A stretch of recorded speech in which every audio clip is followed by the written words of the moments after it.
Before animating complex shots like this, I personally prefer to animate the characters first with a general sense of where the camera will be. Then, I animate the camera afterward. This way, I am not restricted in 3D space and can move the camera freely even after the character animation is complete. In the clip editor, I'll copy the first shot and paste it. The second shot on the timeline will serve as our rig transposer from Pyro to the Duchess character. It's generally cleaner and more organized to handle the transfer this way. When creating a rig transposer between characters, always scale the root transform bone of the Pyro model, not the target character. This ensures the animation transfers correctly without breaking proportions or bone alignment.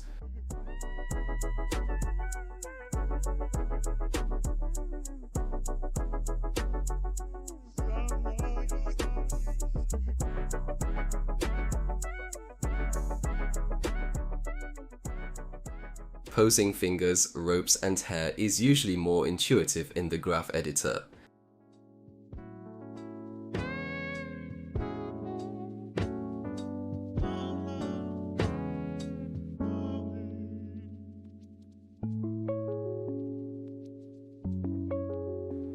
Take a look at how well this rig transposer is built. The highlighted bones are closely aligned, even with the differences in model proportions. That tight alignment ensures the animation stays almost identical to how it looks on the Pyro.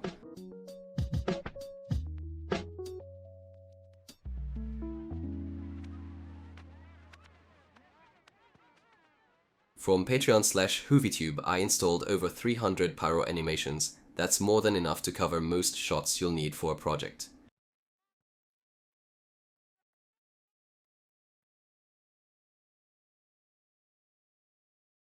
Now, for the first shot, I'll copy over the scaled Pyro model from the rig transposer. It's a separate model specifically used to rough out the animation on the Pyro, and then transfer it back into the rig transposer from the first shot.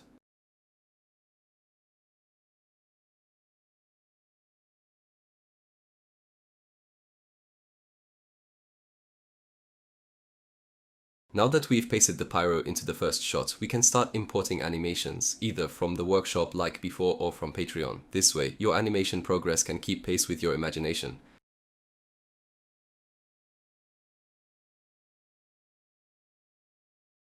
To move the animation in the motion editor, hold Alt and left-click the section you want to drag.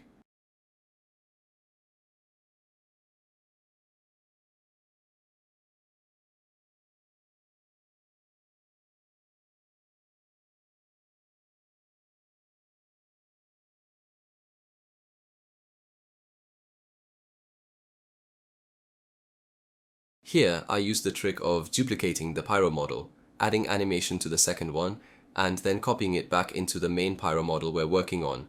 This time, I'll copy only the torso animations over.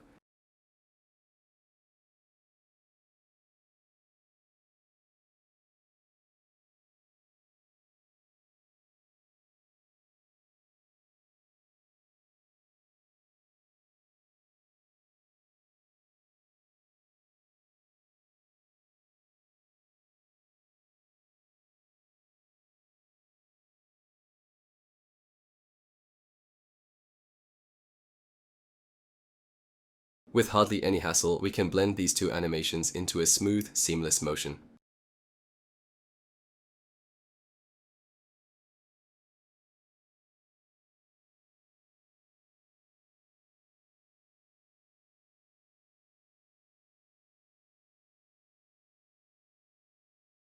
Since the animations in the Patreon package I mentioned rely on constant, realistic movement, you can add simple tweens in the motion editor, and it will still look decent. Let's copy the animation back to the rig transposer, just like I mentioned earlier.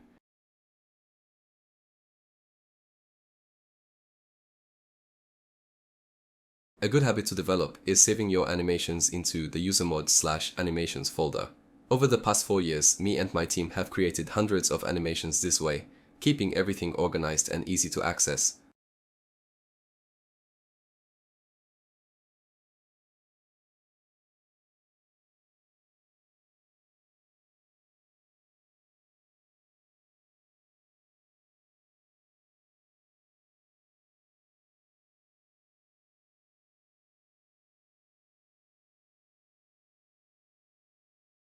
Now, let's move on to cleanup. Since there are quite a few imperfections from rig transposing and the animation wasn't originally meant for close-ups, the quality isn't perfect, but we can fix that.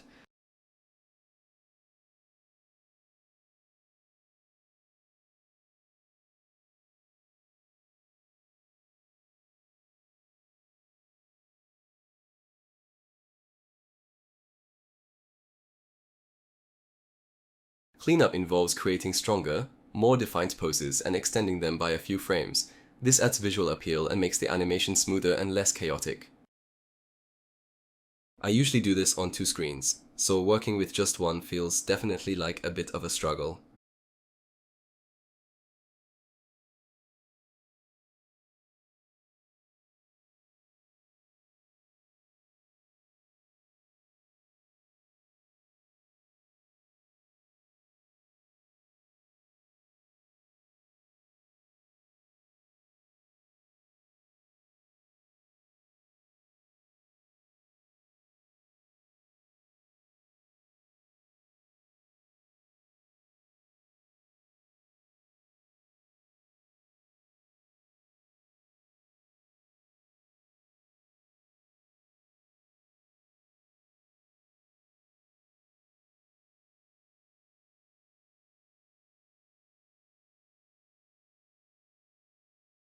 Now to animate her whip, I'll use the graph editor for bending bones into smooth curves, combined with the motion editor for faster overall adjustments. If your model is scaled up, detach any models attached to it so you can access its original unscaled rig properly.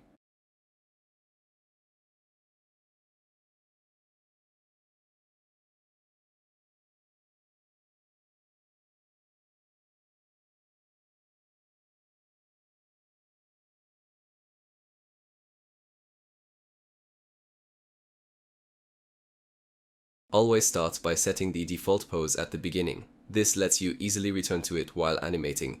If you skip this step and animate straight through, you risk drifting away from the model's correct proportions.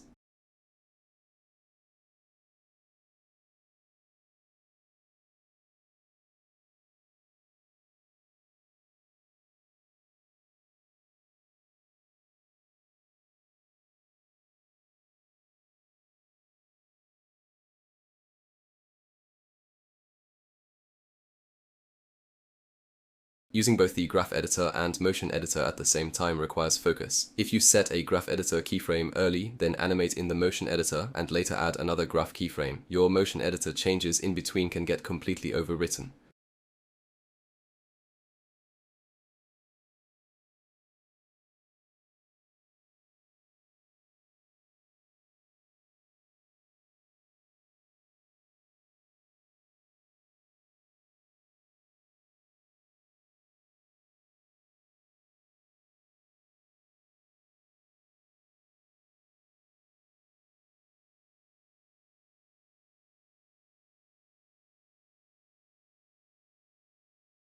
I made the whip poses with extra care, pedantically even, because I knew they'd later serve as the foundation for strong, expressive poses.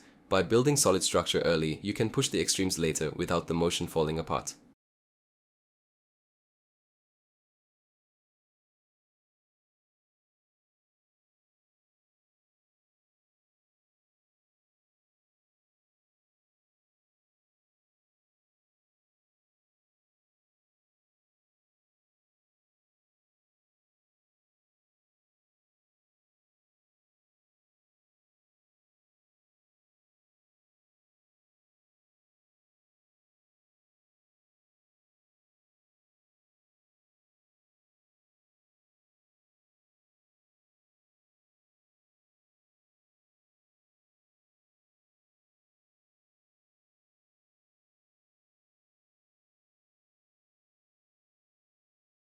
Rotations, like car wheels, are best handled in the motion editor as shown here. It gives you smoother control over continuous movement and avoids the interpolation quirks that can show up in the graph editor for cyclic actions.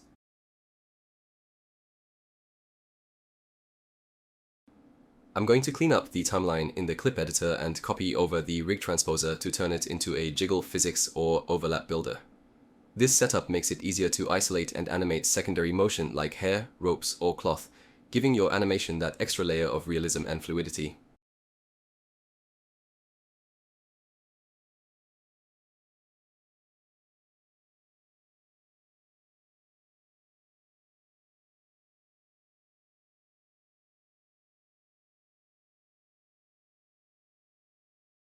Place two keyframes in the graph editor, one with the hair in its idle resting position and another with the hair offset as if it's reacting to a fall or sudden motion. This creates the basis for overlap and follow through, key principles of animation that add weight and realism to movement.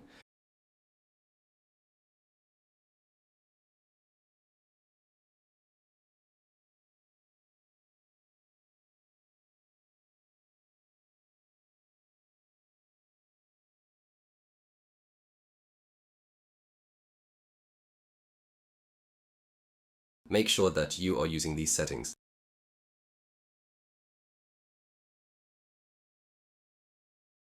Now, let's combine the precise control of the graph editor with the fluidity of motion editor puppeteering, or mouse recording. Use the graph editor to set up your key poses, then switch to the motion editor to record natural reactive movement between them.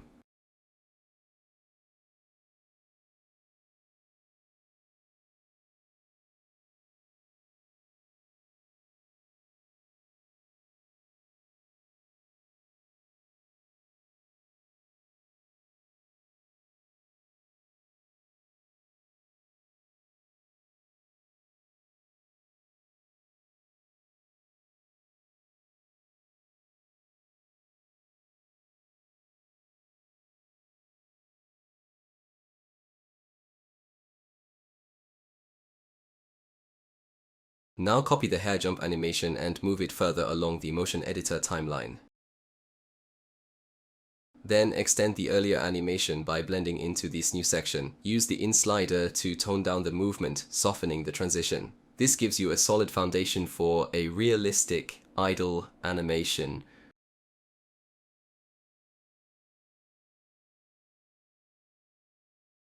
To create a quick hair in the wind animation, take the hair jump animation you just made and paste it multiple times in sequence along the timeline.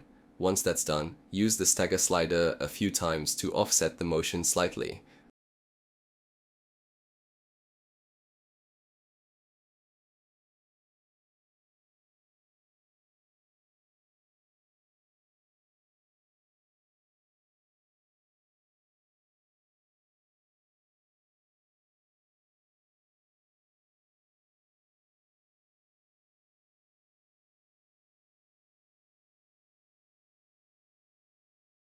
Now, working entirely within the motion editor, I'll animate the character's face. Since the goal is to portray her as unemotional and restrained, I'll keep the expressions minimal.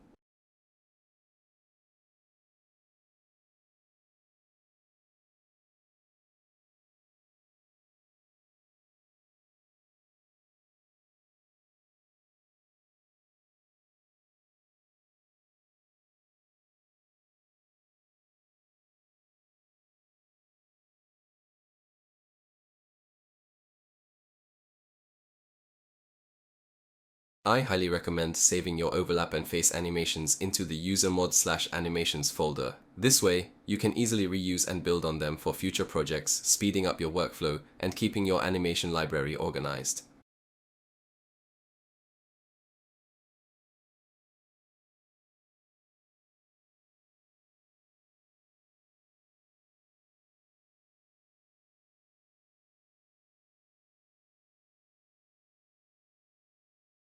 Now all we need to do is synchronize the three overlap animations we made with the motions of the character.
Now I'm going to add sequences to the destructible props. This will bring in debris and damage simulations that really enhance the scene's realism and impact. It's a great way to add dynamic detail without heavy manual animation.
At some point, you've got to stop chasing perfection and start moving on to the other shots or parts of the scene.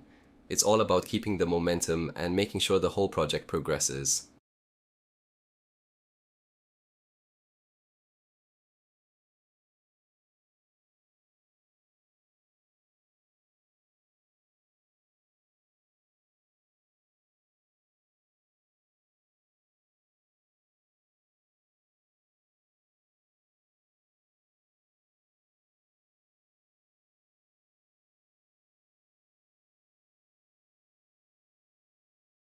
This is one of the trickiest parts of the shot. The character transfers the weapon from one hand to the other. To nail this, you'll need to use locks in the animation set editor, adjust procedural sliders for smoothness, and carefully graph the motion across both models to keep everything seamless and natural.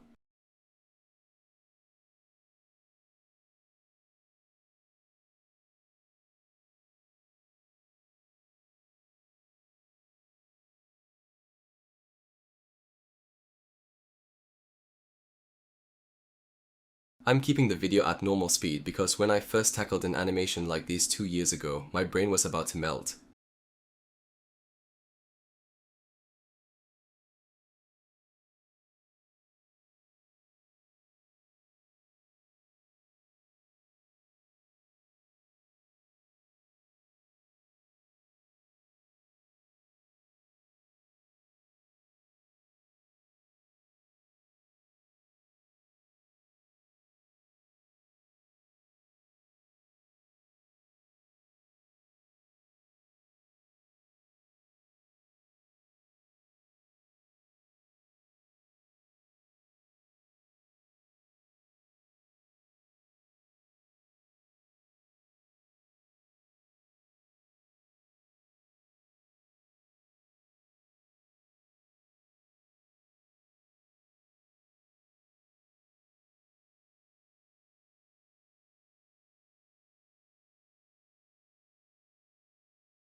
From here, there's not much happening with the character animation, mostly just refining strong poses and cleaning up any jitter to keep everything smooth and polished.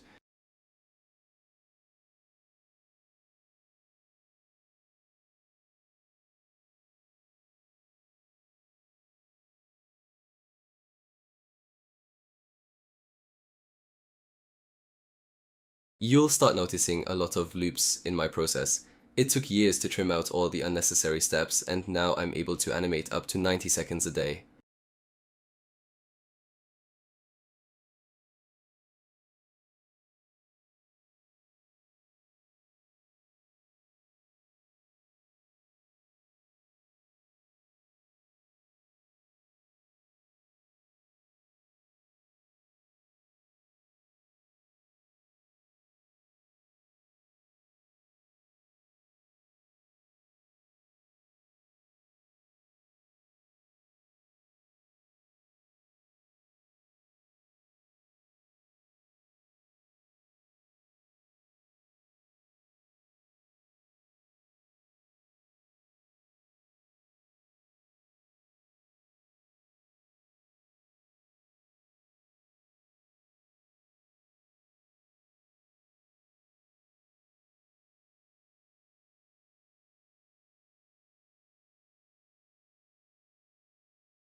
I'll duplicate the character and rearrange the sequence of motions, like the gun pull-out, the gun inspection, the stand-up, and so on, to not just mirror the animation on another character.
Now let's create a basic point of view camera rig. Find the axis helper in the models library and add it to the scene. Since we are working from the perspective of a crouching character, position the axis helper about 1 meter above the ground to match that viewpoint. Lock the camera to the axis helper and remember to hide the helper later so it doesn't appear in the final render.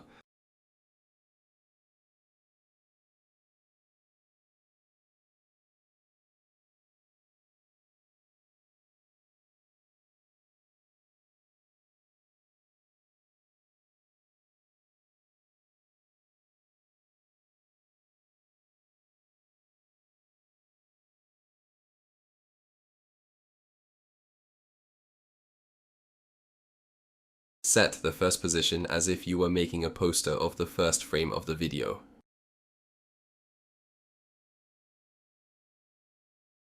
Now use the axis helper to animate the character's position in the graph editor.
We can lock a character's eye focus to an object so their gaze automatically follows it. Great for creating natural, reactive animation with minimal effort.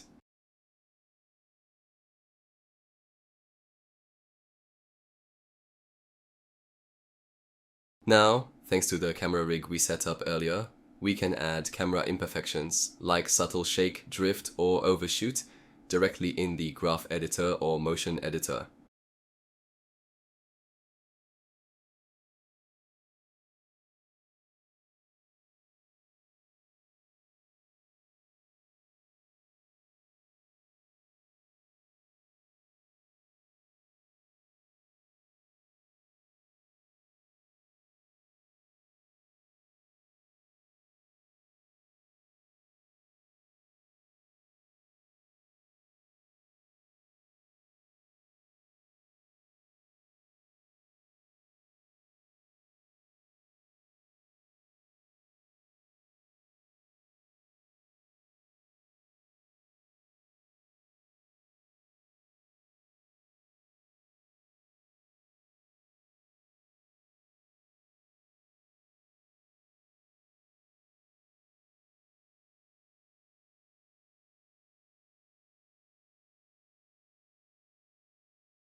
We can use the jitter slider with the camera transform selected to add quick jitter in the motion editor. When you select all models in the animation set editor, you can slow down a single frame into 5 frames by stretching that section on the timeline of the motion editor. This technique is great for emphasizing a strong pose. It holds the motion briefly, giving it more visual weight and making the animation feel more intentional and stylized.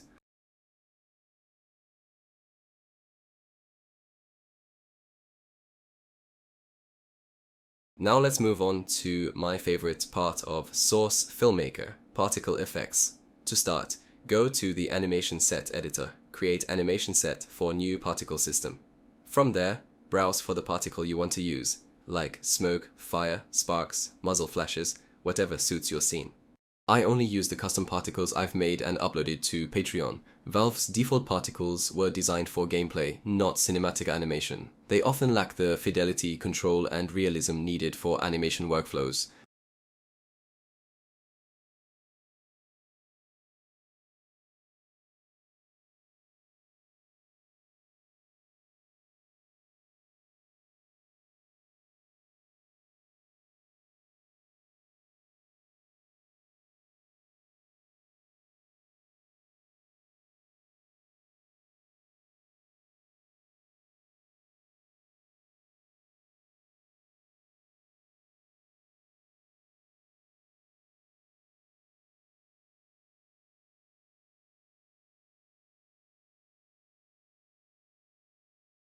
It took me around 500 hours to create all 400 custom particles available on my Patreon. Each one was hand-tuned specifically for animation, not just to look good, but to behave naturally under cinematic lighting and motion.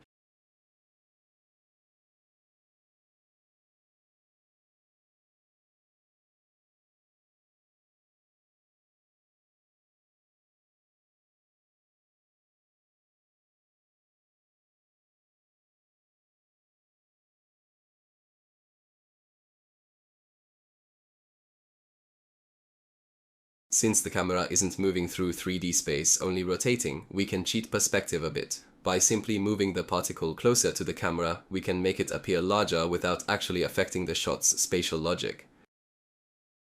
In this sped up section, I'm simply adding additional particles to the scene.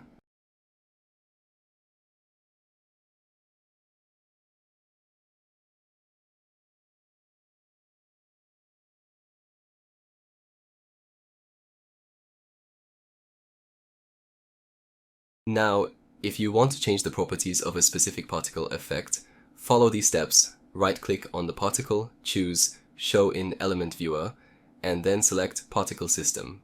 Then, right-click the particle name highlighted in green and choose Instance Particle System. The options on the right, such as Renderer, Operator, Initializer, Emitter, Force Generator, and Constraint, define the various properties and behaviors of the selected particle element. Here, I'm simply changing the color for all the elements listed under the Children tab of the particle system.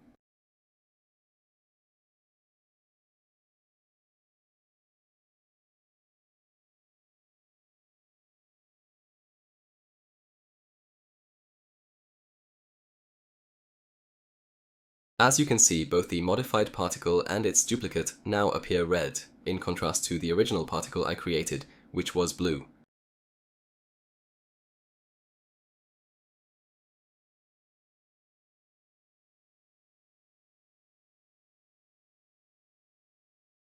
This process should be repeated for each particle if you want precise control over your scene's color palette. However, my custom-made particles are designed to work well under most lighting conditions and come in various size presets, saving me a significant amount of time. While my particles are fairly optimized, I recommend avoiding the use of more than 200 particles in a single session. Source Filmmaker has memory limitations, and exceeding that threshold can lead to performance issues or instability.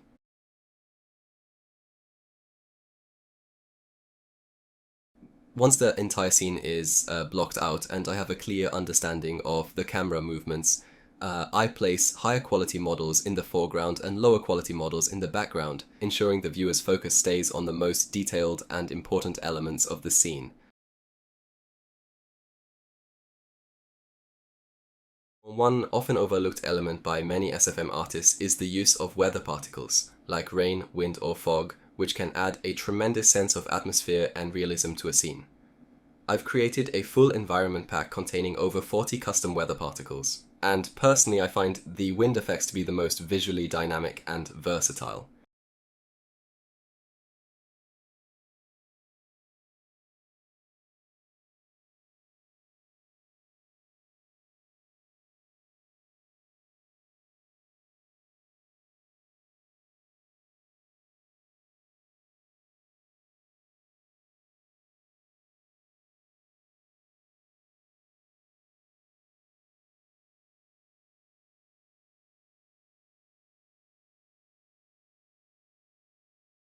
All of the effects featured in this video are available together in a single bundle, which you can find on Patreon under HoovyTube.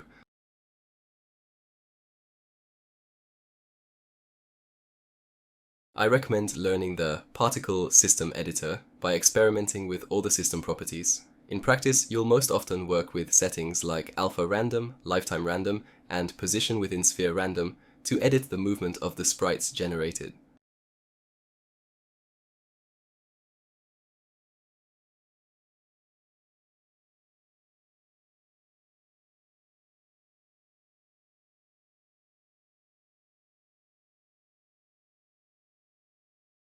Finally, once we have a clear idea of where the lights will be positioned, we can add atmospheric effects that respond dynamically to the lighting.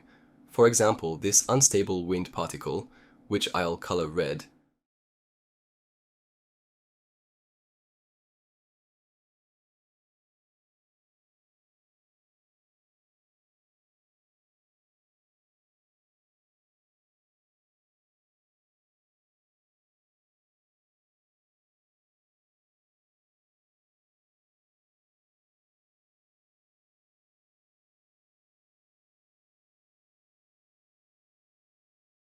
I'll apply the same approach to my thunder atmospheric particle, which is inspired by the iconic visual effects of 1980s movies, an era I'm a big fan of.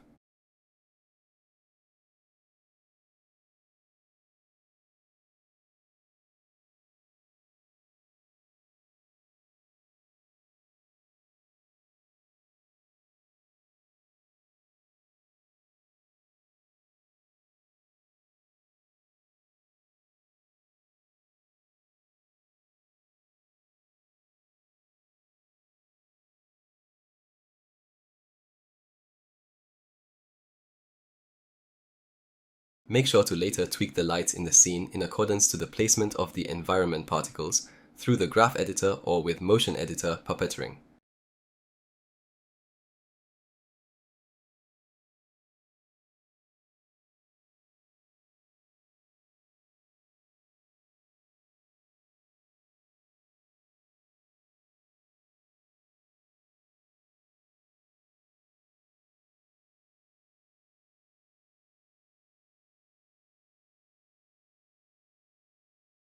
When we lock particles to models that are upscaled, make sure to later unlock them so they are properly shown in the primary viewport.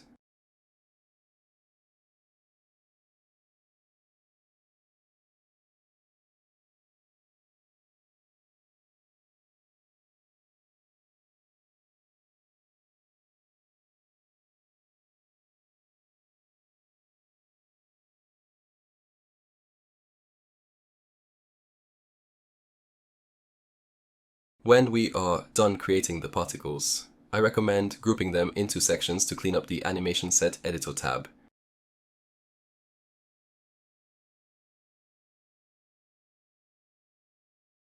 I personally use maps with lights removed, so I create the lights from scratch. Since this shot is supposed to be atmospheric and cinematic, I will begin with the lights that are emitted by the sci-fi elements of the Duchess character.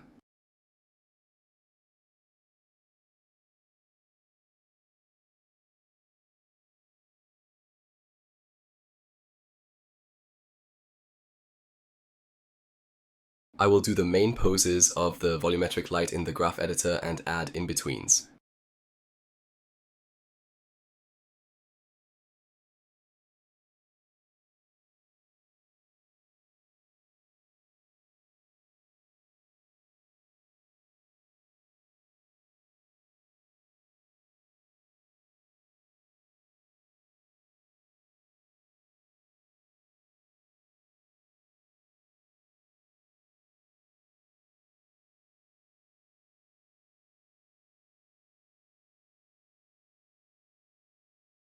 I'll lock the light to the model and use the motion editor's puppeteering to create a subtle oscillation effect, giving the light a more dynamic and natural feel.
To ensure the camera focuses on the correct objects in the scene, I'll adjust the maximum focal distance. Now, in the graph editor, we can fine-tune the focal distance by keyframing it to specific objects. This allows for smooth focus transitions and helps guide the viewer's eye throughout the scene.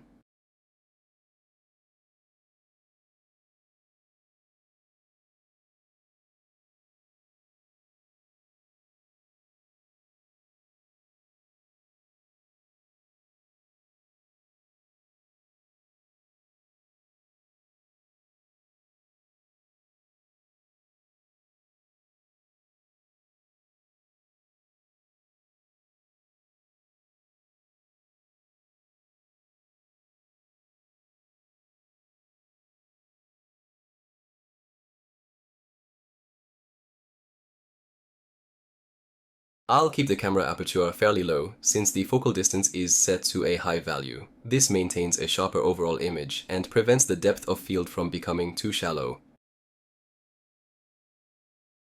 I'll only increase the aperture once the camera is focused on objects that are relatively close. This creates a shallower depth of field, helping to isolate the subject and draw more attention to it.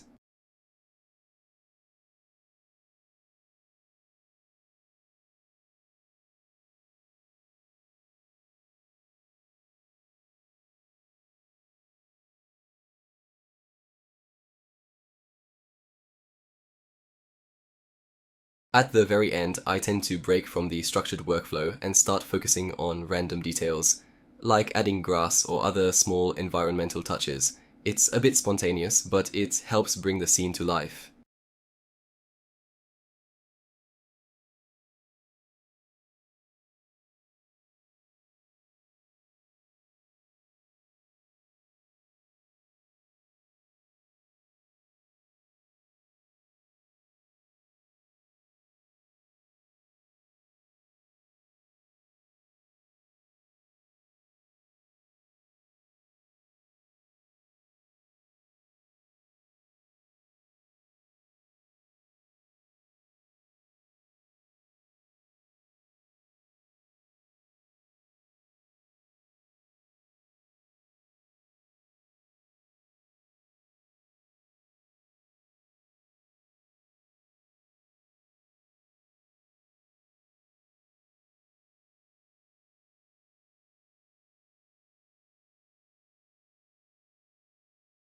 And with that, the scene is complete.